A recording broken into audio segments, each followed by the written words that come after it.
And then the next final thing that we will look at is this unsupervised, which is depth from left-right consistency. So here we don't have, so in unsupervised, like this is in supervised, you will have, during training, you will have the image and the corresponding depth, right? This pairs of data. But in unsupervised, and the problem with that is requires tons of training data for supervised learning, right? And it also two problems. Basically, one is many data, and the second is that you need this depth map, which is not easy to get. For example, LiDARs are very costly. You will do Kinect. Kinect only works in the indoors, it doesn't work in outdoors. So much constraint is there. So getting depth is, ground truth depth is not easy.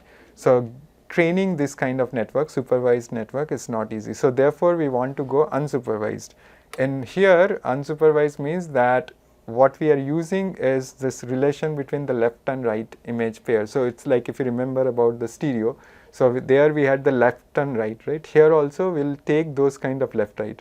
Now, capturing a stereo dataset is much easier than capturing a image and depth, because the image and depth means there is a depth sensor, and depth sensor are generally much more costlier also, much more bulkier, and they have so much of operational limitations. On the other hand, getting the stereo is very easy. Like many of the phones will have stereo camera, right? I mean, it has, for example, mine has 3 cameras, like that. So many phones have, they have the stereo. So it is very easy. You just capture the stereo images and that's it. So you can easily capture this, very easy to capture huge data sets which have stereo image pairs. And that is all we will use for getting depth. So we are not capturing depth as such for training, or we don't need depth as such for training, but we just use stereo, left, right. And how it is done is, so from the left image, we can then predict, we have this network which predicts the disparity, let's say, disparity which will take me to the right image, and then I will take this left image and this disparity predicted by this network to predict a right image. Now, I also have the ground truth right image, IR. So, what we actually have is, say, the left image which we denote with IL and the right image, IR, and this is, let's say, during training. So, I have lots of pairs of data like that. Now, I have a network which then produces 2 output. One is the disparity which will take me from left to right, another is the disparity which will take me from right to left, okay. So, like that. So, what I do with the disparity which will take me from the left to right. So, disparity means that each pixel from the left image, it moves. So, as if you remember the Eiffel Tower case, like we had these 2 images, right, and they seem to be shifted, like Eiffel Tower in the left image and the Eiffel Tower in the right image, they are shifted. When we superimposed it, you can see that there is some shift. So, this disparity is telling how much shift is there. So, if you take the left image and apply this disparity, let's say 10 pixel shift, then it will shift the left image by 10 pixel, and that will take you to the right image, like that. Of course, this needs to be done pixel by pixel. You cannot just take the whole image and just shift by 10 pixels. That's not possible. For each pixel, you have to say how much to shift. Now, if you know that, that is what this network is trying to predict. It is trying to predict how much I should shift the pixels in the left image such that it becomes equal to the right image. And the other part of the network is doing how much I should shift my right image such that I can get the left image. So, anyway, take this first one here, this one, first branch. So, this is predicting, the network is predicting the disparity that will take the left image, how much disparity I need to take the left from right. So, you apply this disparity. So, you take your left image and then apply the disparity, and then you will predict a right image, and then take the loss, okay, take the loss of the ground truth, because I have already captured the ground truth. So, take that ground truth, difference between the ground truth and this predicted right image, and take the loss between them. And similarly for the other path also, like you take, so the network also produces the disparity which if I apply to the right image, here this is the application sign. If I apply it to the right image, then I will get the left image. So this is the left image predicted by the network, but there is also a ground truth left image, which is this.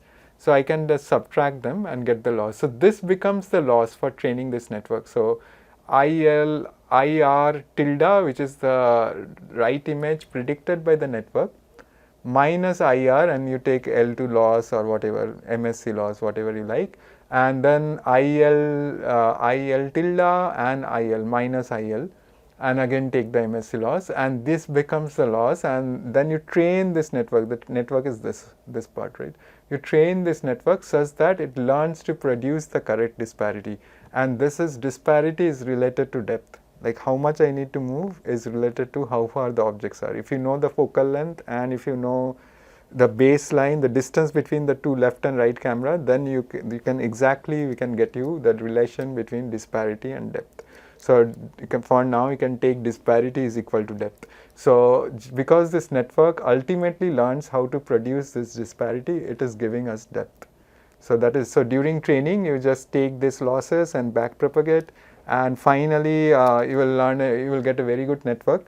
And during testing you will not have the right image, you will have only the left image. Okay, one image only during testing, because that's what our goal is, depth from a single image.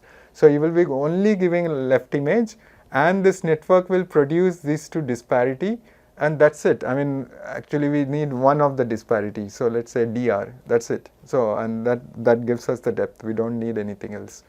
So during inference, it's just one DR, let's say, no other. This DL is also not needed. I mean, of course it will produce, but whatever, like take one of them, and that gives us the disparity, which gives us the depth map, because they are related. So this becomes the unsupervised. So this is even better in some sense, because first of all it doesn't require the supervised data, and yeah, that is the biggest thing, and the network also is quite good. Of course UNet is also good. So yeah, during test time we just predict the disparity map from only a single image. So you will not have the right image, or you don't need the right image. So this is all we have covered. So we looked at the case for monocular depth estimation, which means depth estimation from a single image, and so the Q's are this vanishing point and objects, small size of the objects. These are the Q's for depth from a single image, and we utilize all those Q's, but of course we do it in a data driven manner. And if we directly have this image and depth map pairs, then we can use supervised technique, multiscale deep network, but better than that is UNet. And if in case we want to do unsupervised, because we know collecting depth is a big problem, so then we can go unsupervised or self-supervised, where we, instead of collecting depth, we collect just pairs of stereo images, and using this left-right consistency we can then learn the network, and then once it gets, then we can predict. So these are some of the results that this left-right consistency network will produce. So we can see it's quite close to the ground truth. So anyway, so both supervised and unsupervised we will look at. So supervised you can use UNet or even better networks. Of course there are many transformer based network also. So the field is always evolving, so there are so many better and better networks are coming, but this is just one of the examples we gave. And for unsupervised you can use this left-right consistency. Okay, so we'll stop here. So we'll see again for the next week. We'll do the final topic in the next week, which is more to do with image processing. Okay, thank you.